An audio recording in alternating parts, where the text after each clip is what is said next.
We've got to be nice and cool, nice and cool. Right, stay on point, Donald, stay on point. No sidetracks, Donald, nice and easy, nice. Because I've been watching Hillary the last few days. She's totally unhinged. We don't want any of that. She has become unhinged. You've got to make sure to vote, and to vote early if you can. Finally, the big day is here. It's the Trump Show season finale. And we're all wondering what the cliffhanger will be after having watched a year-long worth of crazy swings and turns from the Republican nomination to the debates to Gropagate to the missing tax returns and finishing off with thousands of deleted emails. So, will Trump accept the result if Hillary Clinton wins? Or could Trump still, on the back of a Brexit-style anti-establishment vote, win that won't show up in the polls? Or will Hillary's newly formed Latino army bring home the vote in Florida amongst other Brexit swing states? Trump started off his election campaign by denigrating Hispanics, or is it Latinos?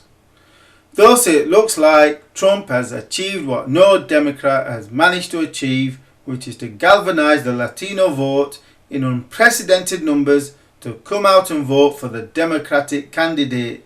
And thus it will be the estimated 2.5 million Latino voters in Florida who are determined to prevent building of that wall who could win the election for Hillary Clinton.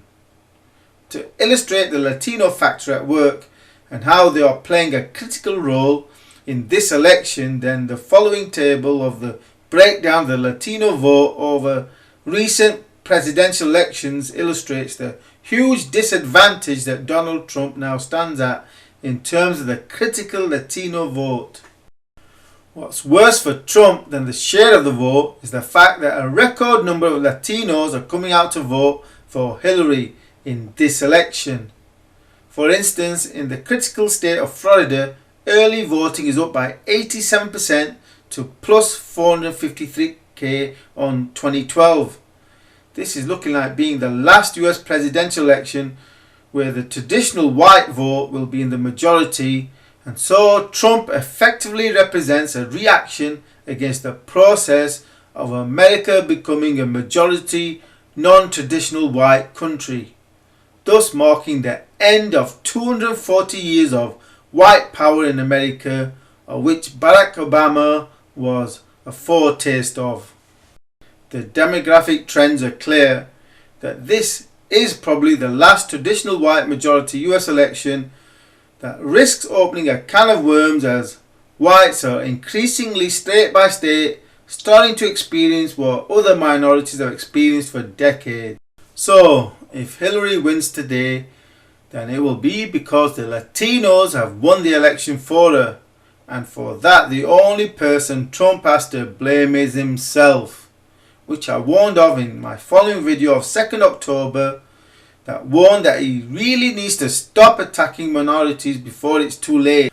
So as things stand right now, about 12 hours until the polls close, then it does look like that Donald Trump has lost this US presidential election as a direct consequence of the huge surge in the Latino vote.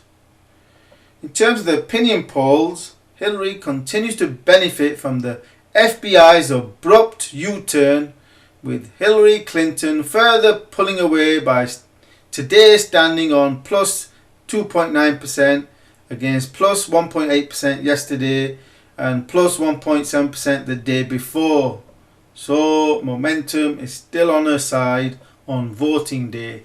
The surge in Hillary's FBI political intervention induced polls lead is reflected across the opinion polls based forecasters such as Nate Silver's site, which now forecasts a 72% probability for Hillary winning the election, up from 67% yesterday, against Trump trailing on 28%.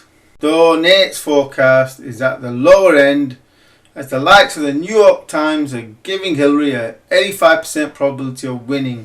And as for the betting markets, well, after crashing yesterday to 6 from a peak of 3.45 just a few days ago, are currently trading better at 5.4.